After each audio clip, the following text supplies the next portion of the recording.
Visually Impaired Scholarship Fund Award Celebration 2016. Anne Wei Kwong, guest speaker, May 31st, Los Angeles, California. Hello and good afternoon, everyone. First of all, thank you, Ms. Rothman, for that wonderful introduction. And thank you to the VISF Scholarship Committee for the opportunity to be here today and to share my experience. And first of all, congratulations to all the graduates, families, teachers, and all of the other staff members in the room for all your dedication and achievement today.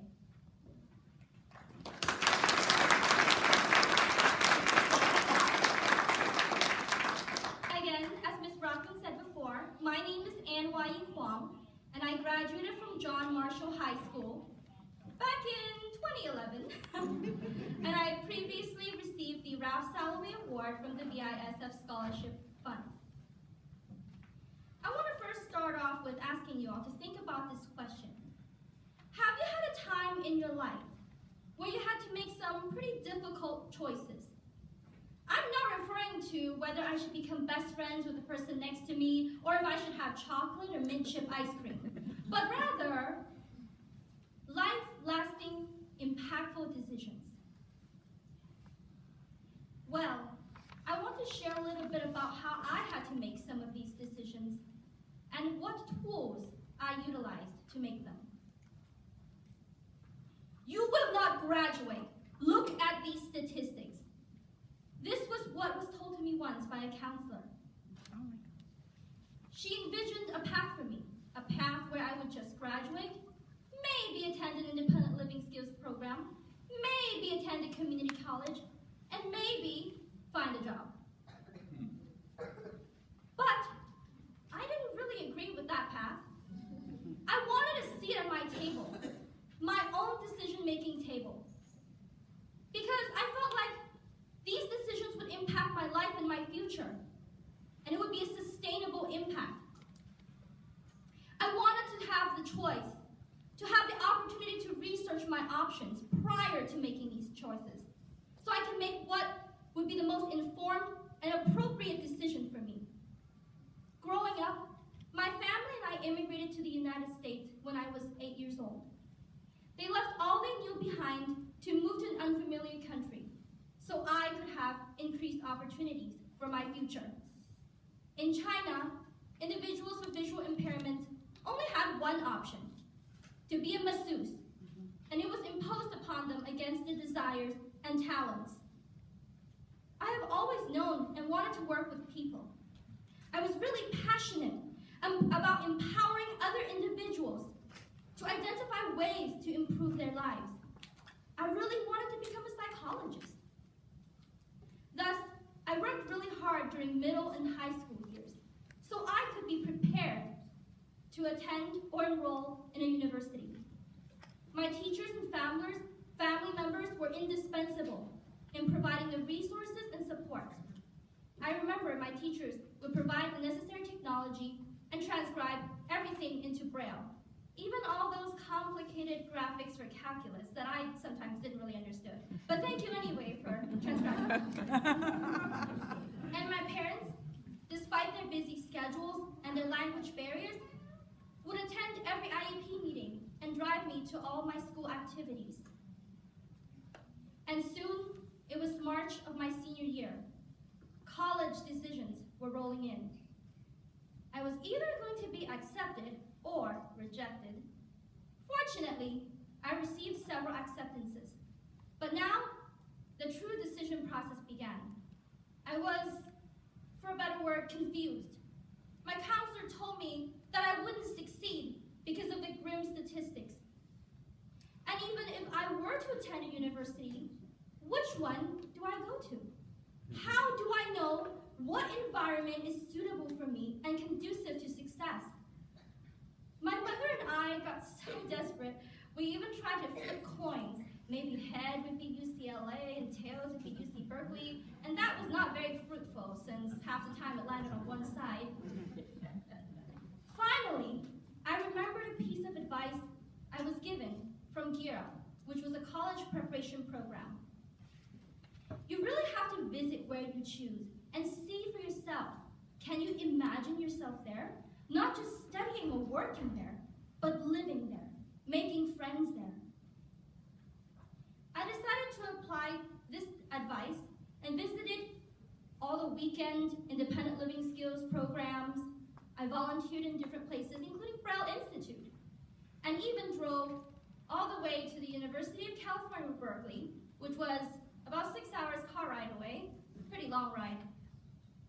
I learned of the friendly people, the prestigious disability services program, and the accessible public transportation in the Bay Area, and decided that was the one! Looking back, I feel I made an informed and appropriate choice attending UC Berkeley, especially after visiting the campus. I met many friends whom I still keep in touch with today, attended football games over there, and got to ride on a motorcycle. Very fun. I also had to learn living skills, how to do my laundry, cook my dishes, and budget my living expenses, because I was living away from home, and even if I was sick and really lazy and didn't really want to do anything, no one was going to do my laundry and cook my breakfast for me, so I had no choice. Best way to learn. In addition, the transportation in the Bay Area allowed me to leverage many additional opportunities, such as serve as a city commissioner, work in literacy intervention with elementary and high school students, as well as create the first goalball team in Berkeley. We even traveled out of state to compete. For those of you who are not aware, goalball is a sport for the visually impaired, where players throw a 3-pound ball with bells in it at a very fast pace at each other. Very fun. I also had the honor of testifying at the U.S. Senate hearing on employment and talking about employment barriers for people with disabilities. Although I had many valuable opportunities, there were occasional hurdles. I wanted to take a Mandarin course originally at Berkeley. I was the first visually impaired student to take the course. However, the department told me, in order to learn a language, you must read, write, speak, and listen. Unfortunately, Braille apparently was not qualified to be considered writing. Also, they drafted this, in my opinion, very discriminatory syllabus, which stated that this course was designed for visually impaired dialect speakers of Cantonese, which meant I was the only one at that university currently that syllabus applied to. I was extremely dissatisfied and disappointed with the response. I consulted many networks, peers, mentors, and told my former teachers about this incident. I also spoke with other organizations for the blind, and they informed me of my rights, and also connected me with other individuals who took Chinese in different universities. Finally, after advocacy, networking, and appealing to the department chair and dean, I was permitted to take the course after 3 semesters of advocacy. A second incident was with my education literacy intervention. At the beginning, my professor was concerned about my ability to teach children, especially children who are not visually impaired. He wanted me to travel 2 hours away to teach us this specific school that taught only visually impaired students. I insisted that I could teach students with all types of visual acuity, given the proper support. And he was still a little hesitant about that.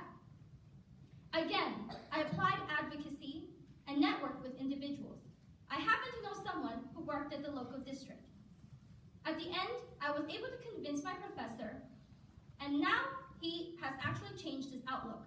At the end of the semester, he was so confident of my ability, he invited me to return to the program and teach again. He also served as my reference when I applied to graduate school. Today, I am proud and privileged to say that I am able to do what I enjoy, to choose my own path.